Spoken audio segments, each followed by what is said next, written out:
तर हाय मित्रांनो, आपल्या यूट्यूब फॅमिली सर्वांना आहे.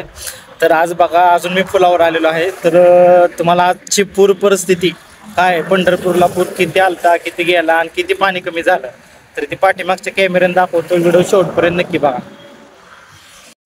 तर मित्रांनो, बघा ही जी दिसते ती समोर तुमच्या बांधारा आहे आणि पलीकडे आहे ती लोखंडी फुल आहे. बघा रेल्वे जाते ती फुल आहे आणि त्याच्या पलीकडे एकदम जरा बारीक दिसते ना, ते अहिल्या फुल आहे. बघा तर सांगायचा उद्देश म्हणजे तर पाण्याची पातळी बघा, एक 15 दिवसाखाली तुम्हाला बघायला मिळत होतं की ही जी बंधारा आहे ती पूर्ण पाण्याखाली होता आणि ह्याच्या पाक एक 4 ते 5 फूट ह्याच्यावरून पाणी जात होतं. ह्याच्या बंधाऱ्याच्या पूर्ण ही जी या साईडला घरं वगैरे ती पाण्यात तुम्ही बघितलेली. तर पुराची परिस्थिती मित्रांनो बघा पूर्ण कमी झालेली आहे आणि जसं पाणी पहिल्याहून होतं तसं झालेलं आहे.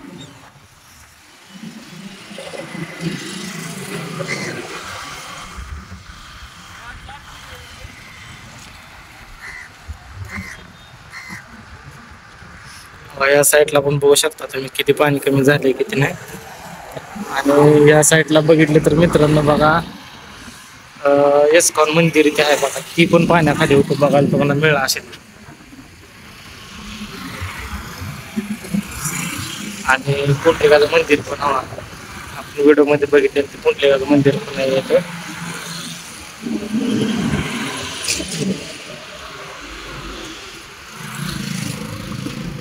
मला अजून वाटलंच तर जवळून दाखवतो मित्रांनो.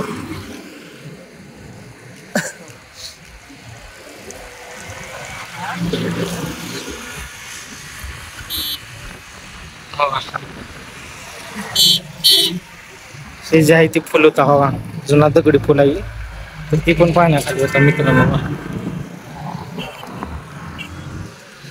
आणि इस्कॉन मंदिर हवा, मंदिर वगैरे सर्व पाण्याखाली होती. तर पुराचं पाणी किती कमी झालं बा, पूर्ण जसं आधी नदी होती तसं हाय लेवलला आली बा. तर वरनं काय पाणी वगैरे सोडलेलं नाही आता.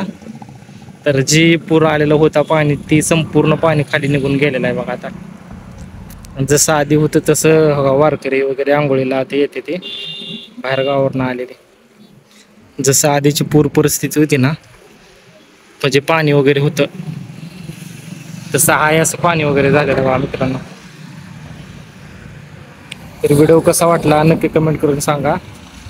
जे कोण आपल्या यूट्यूब चॅनलवर आहे त्यांनी सबस्क्राईब करायला विसरू नका.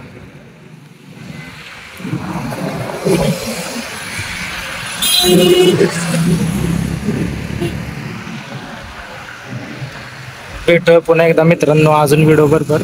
असंच आपल्याला सपोर्ट करत राहा. Bye bye.